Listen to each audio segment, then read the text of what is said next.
Hi everyone, hope you all are well and enjoying the festive season. Tonight's story is about another person who dared to cross the infamous haunted Whispering Hollow Road on Christmas Eve. What happened that night will make you think twice before taking a dare, especially when it involves a road with such a dark history. This is the story of Sam, a man who desperately needed money and agreed to a bet he should have never accepted. So grab a hot drink, settle in by the fire, and let's dive into a story that'll send shivers down your spine.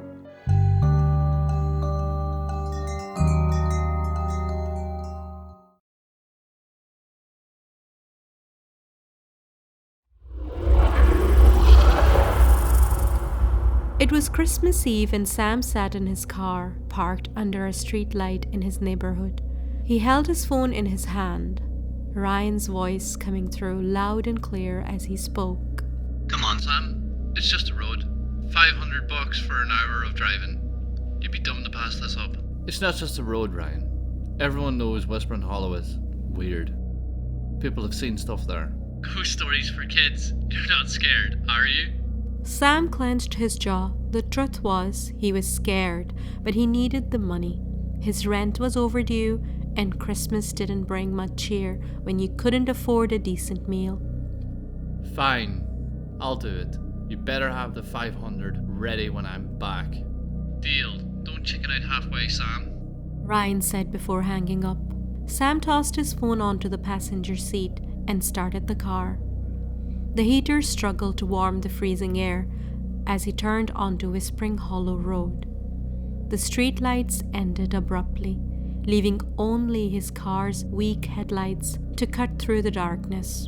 The road was lined up with tall, skeletal trees. The branches above formed a canopy, blocking out the stars and moon. Snowflakes drifted lazily down, covering the road in a thin, slippery layer. A few miles into the drive, Sam started to relax. The road, despite its reputation, seemed normal. Just a long, empty road bordered by trees. The occasional gust of wind rattled the bare branches above, but nothing about the place felt particularly eerie. "This isn't too bad," he muttered to himself, keeping his eyes on the narrow road ahead. Sure, it was dark and quiet, but it was just a road. As the minutes ticked by, though the drive began to feel monotonous, the trees all looked the same, and the road seemed to stretch endlessly into the night. The only sound was the hum of his car engine and the occasional crunch of snow under the tires. That's when he saw a young girl standing on the side of the road. She wore a pale dress, far too thin for the freezing cold, and her shoulders shook as though she was crying.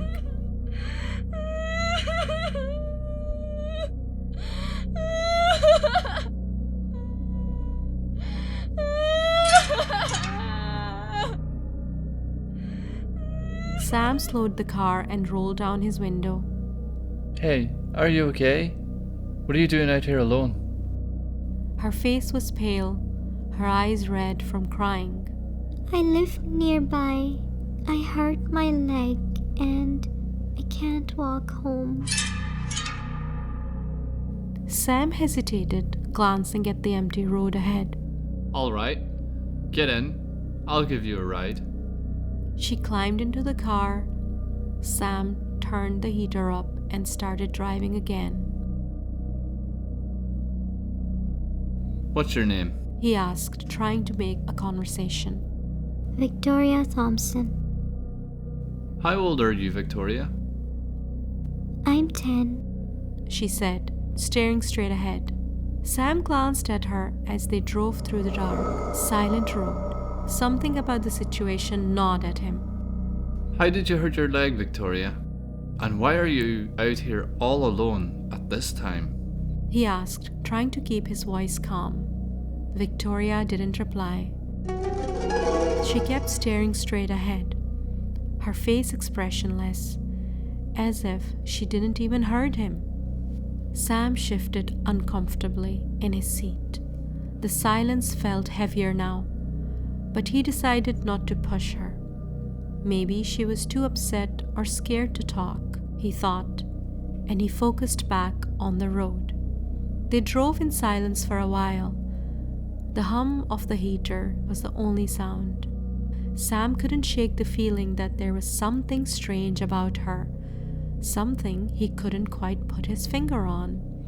Her dress looked old, almost like something from a costume, and her pale hands rested stiffly in her lap, unmoving. It made him uneasy, but he shook the thought away. After a few minutes, Victoria pointed to a narrow path disappearing into the woods. Can you drop me off here? My house is just down the road. Are you sure? It's really dark. I can walk down with you. No. She said, quickly, almost too quickly. It's fine. You don't need to. My house is just a little way down the path. Sam hesitated, her sudden urgency catching him off guard. Are you sure? He asked again, glancing at the shadowy trail ahead. Yes. Thank you for the ride. Reluctantly, Sam nodded and watched as she opened the car door, stepping into the snow. She limped towards the dark trail without looking back, quickly disappearing into the shadows of the trees.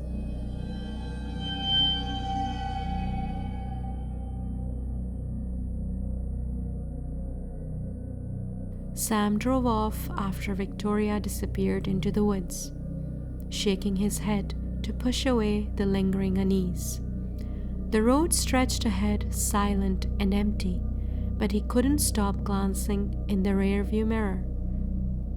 However, within a few minutes of driving, a nagging thought made him stop. He thought, what if she didn't make it home safely?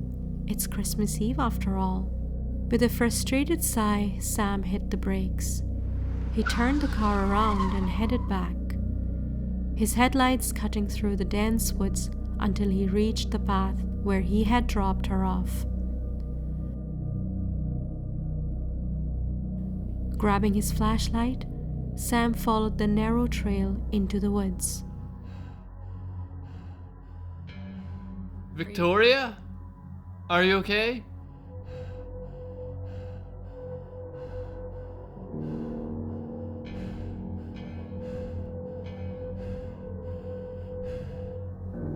Victoria?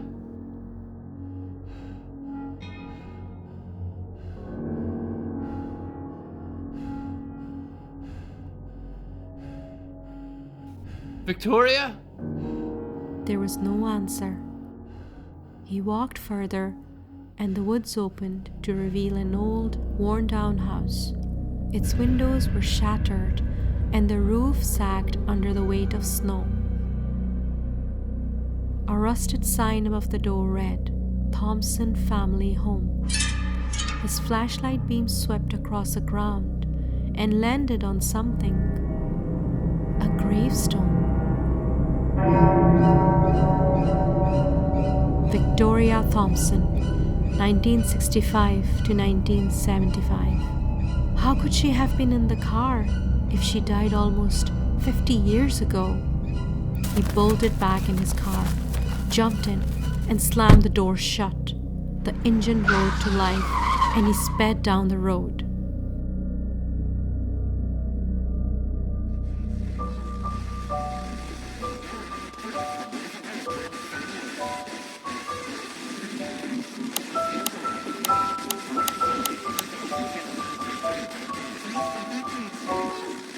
Tonight, we remember the tragedy of Christmas Eve 1975. The Thompson family was found dead in their home. Their adopted daughter, Victoria Thompson, is believed to have brutally murdered them on Christmas Eve before vanishing mysteriously. Weeks later, her body was discovered in the garden, her legs badly mutilated. She was buried near the family home. The mystery of Victoria Thompson remains unsolved. Some say her spirit still roams Whispering Hollow Road, looking for her next victim.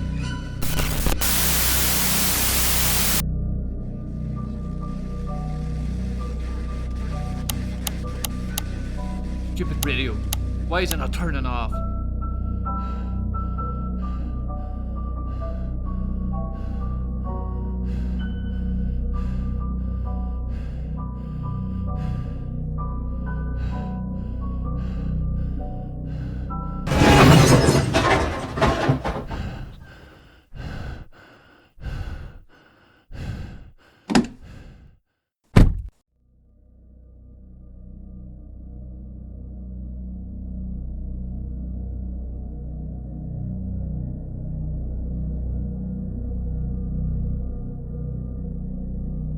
He jumped out and looked around, but there was nothing, no one. He was sure that he hit something or someone. Catching his breath, he climbed back in.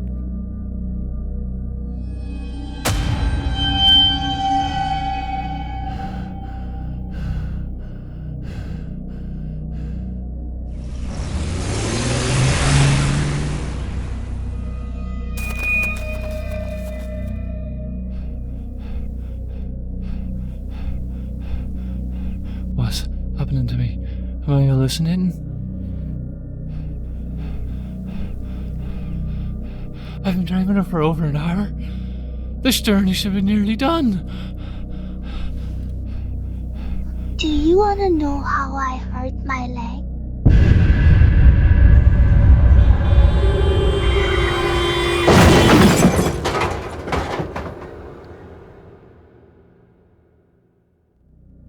When authorities found the vehicle the next morning, the driver's seat was empty. Only faint footprints in the snow led back towards the Thompson family home. Like many others who dared to cross the Whispering Hollow Road, Sam also never returned to see the daylight.